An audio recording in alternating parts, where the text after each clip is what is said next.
We're ready now. All right, well, I'm pretty much ready. And for the sake of brevity, all right, not really.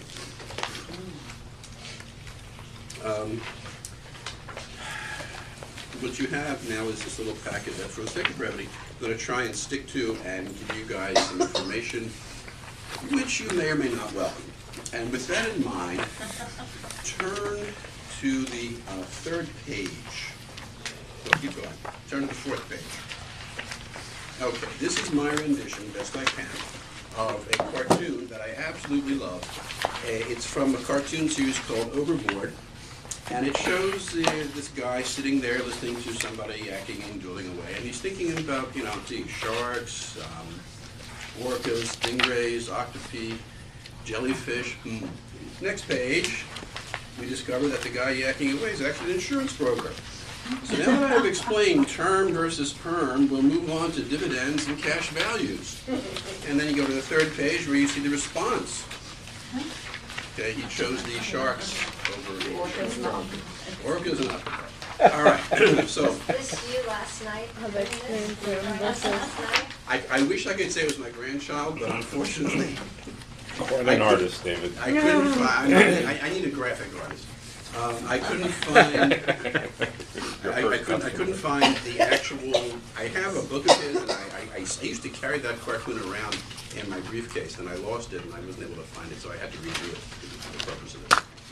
All right, so with that in mind, we're going to look at exactly those things, perm versus term, and dividends, and all that kind of crap. This is basic stuff. Nobody wants to know it. It's all very boring, and yet, if you don't know it, bad things can happen to you. So, I'm going to take a quick run through all of this stuff, and then we'll be open for questions. Term insurance is very cheap. Permanent insurance is very expensive. Why waste money on permanent insurance? Well, for the most part, you shouldn't. For the most part, you should buy term insurance. Term insurance does the job for most people most of the time. However, there are times when permanent insurance is useful. So, term insurance is temporary. It exists for a term, like 10 years, 20 years, 30 years, and then it's gone. So you've rented it. You don't own it. Permanent insurance is permanent until you die, however long that might be, which for some people could be, with God's help, 50, 60 years. So with term insurance, you pay. If you die soon enough, somebody gets money. That's the bottom line of term insurance. With permanent insurance, you pay more, actually a lot more, between 4 and 10 times more. And you get dividends, and you get cash value, and no matter when you die, somebody gets the death benefit. Now, there's a reason for that. It's not, well, I shouldn't say it's not. It's not only because many insurance companies are greedy, want to suck you dry, but it's because your likelihood of death during a term period of 10 years or 20 years or 30 years is actually very small.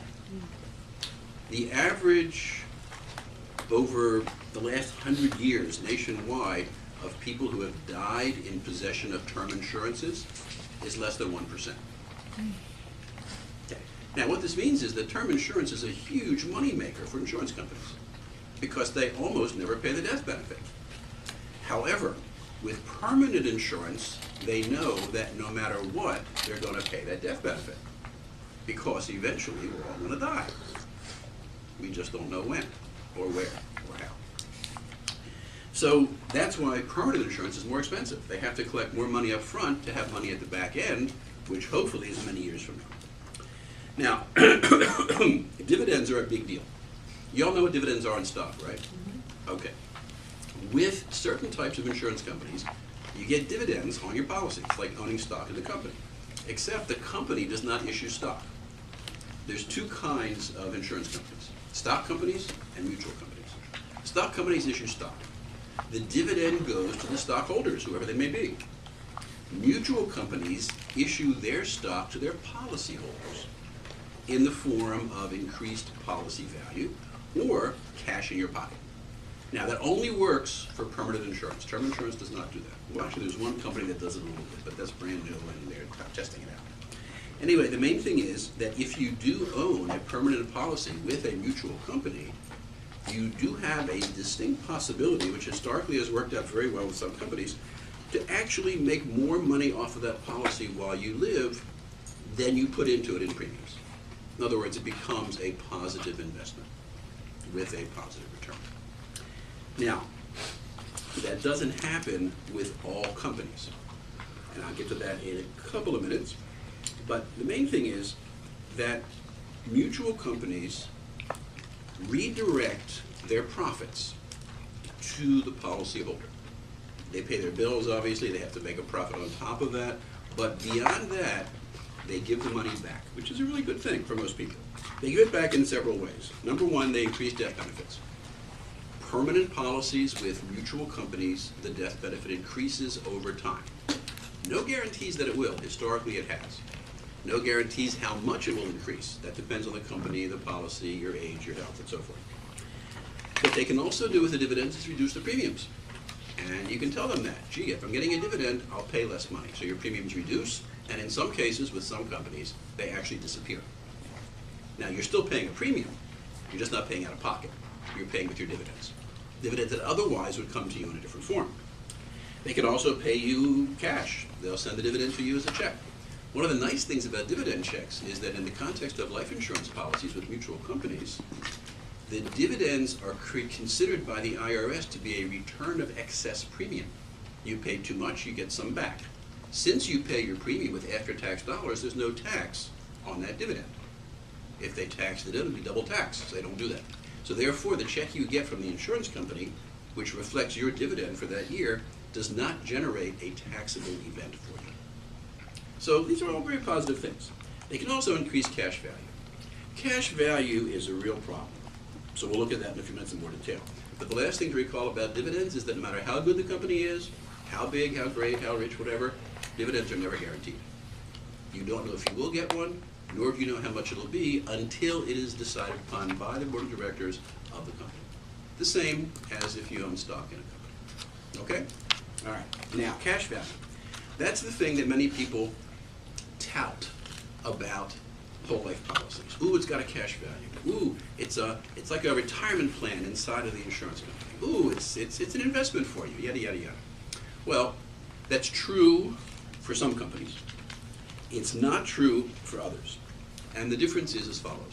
Historically, over the past ballpark 100 years, stock insurance companies, which give their profits to their stockholders in the form of dividends in their stock and increase stock value, have never generated cash value that exceeds the total premium that you've paid in. Okay, so you have a negative investment with stock companies. However, with mutual companies, historically, the positive investment over time, like more than 15 years, has been anywhere from 2% to about 8.5%. So with some companies, that investment actually does become rather good over time, at least 15 years, usually more. So the investment side of a mutual company whole life policy can pay off, and can, if you hold it long enough and pay all your premiums, become competitive with investments of similar safety. It's not going to be competitive with a good stock portfolio. It's not going to be competitive with a mutual fund portfolio, or at least not likely to be. I mean, if it was a big crash and we had sustained losses for 10 years, then it would be. But in general terms, it's not going to be competitive with those guys. So therefore, for many people, much of the time, buying a term policy, which is cheaper, and investing the difference in premium in a good stock portfolio pays off. Pays off very, very well. However, if you do need permanent insurance, and you are smart enough to buy it from a good mutual company, of which there's only a very small number, then if you hold it for 20 or 25 years, you end up with a, relatively speaking, good return. Likely to end up. Can't guarantee it. Okay, so let's look at cash value a little more in detail. Number 4 here. At this point, if you're ready to jump out of the ship, it's okay.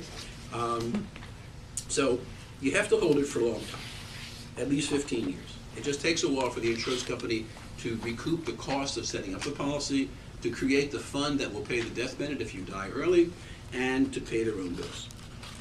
In mutual fund companies, there are minimum guarantees of cash value. They're like, whatever, 2 or 3%, not no hot gazoos, but still they're there, they're nice. Not competitive, I mentioned that, but one of the more important characteristics of the cash value in a mutual life insurance policy is that once you have a gain, the gain is locked in. You cannot lose it. You can never get below zero.